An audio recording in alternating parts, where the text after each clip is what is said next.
Hello, boys and girls, and welcome to Grandma Teresa's Story Time. Today I'll be reading a bedtime story from the 5-Minute Bedtime Storybook.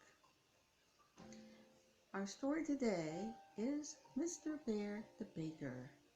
One morning, Mrs. Bear smiled at Barney and her husband across the breakfast table. "I'm going shopping with Granny today," she said. "We're both going to buy hats. I want you two boys to take care of the house and of each other." "We'll be fine," said Mr. Bear. "We've got things we need to do as well," he added mysteriously. As soon as Mrs. Bear had left the house, Barney's dad hurried him into the kitchen. "It's your mother's birthday tomorrow," he said, "and I thought we would bake her a cake." "Us?" asked Barney.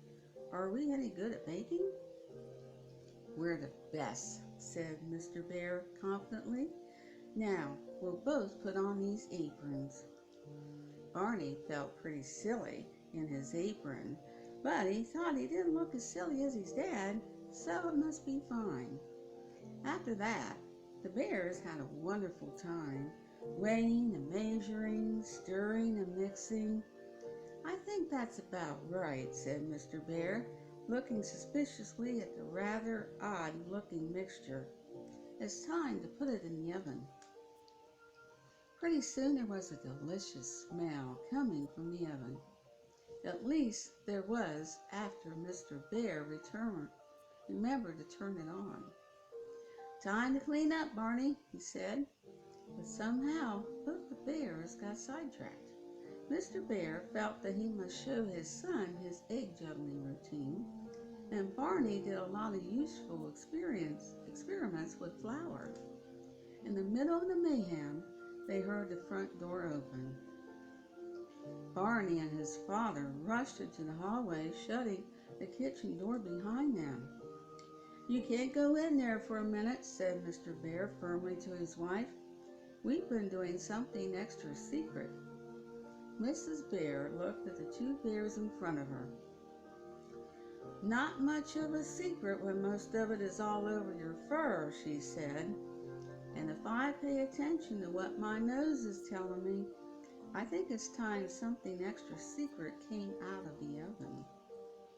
It took Barney and his father the rest of the day to clean up the kitchen, but only 10 minutes to help Mrs. Bear eat a very strange looking but delicious cake the next day.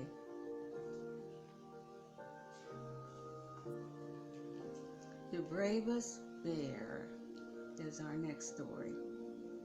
One sunny afternoon, Cleo and Barney were playing in Barney's backyard. It was a warm afternoon, so they were pleased when Mrs. Bear brought them glasses of lemonade to drink under the shade of the trees. As they sat with their cool drinks, Cleo looked up at the branches above. "Are you afraid of heights, Barney?" she asked. "Of course not," said Barney. "I can climb ever so high. I'll show you if you like." And before Cleo could stop him, young Barney was halfway up the tree, sitting on his own special branch. "Come on up," he called. "No, no," said Cleo quickly. "You come down." "You're not frightened, are you?" asked Barney. "All bears can climb trees. Everyone knows that. Are you a scaredy bear, Cleo?" "Scaredy bear, scaredy bear." Barney didn't mean to be horrible, but he was so used to finding that Cleo was better at things than he was, that he was glad to be able to tease her about something.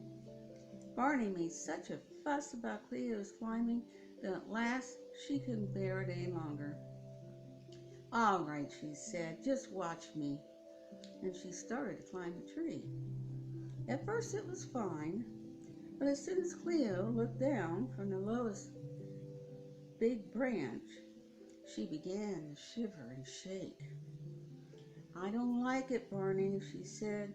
"I really am afraid of heights, and I want to get down. Will you help me, please?" "You really are a scaredy bear," began Barney. "I'm much braver than you are, ha ha." I don't think so, Barney, said Mrs. Bear, who had come out to get the empty lemonade glasses. It took much more courage for Cleo to admit she was afraid than it did for you to climb a tree you have climbed lots of times before. Barney knew she was right and quickly helped his friend to the ground. Cleo was soon her old self.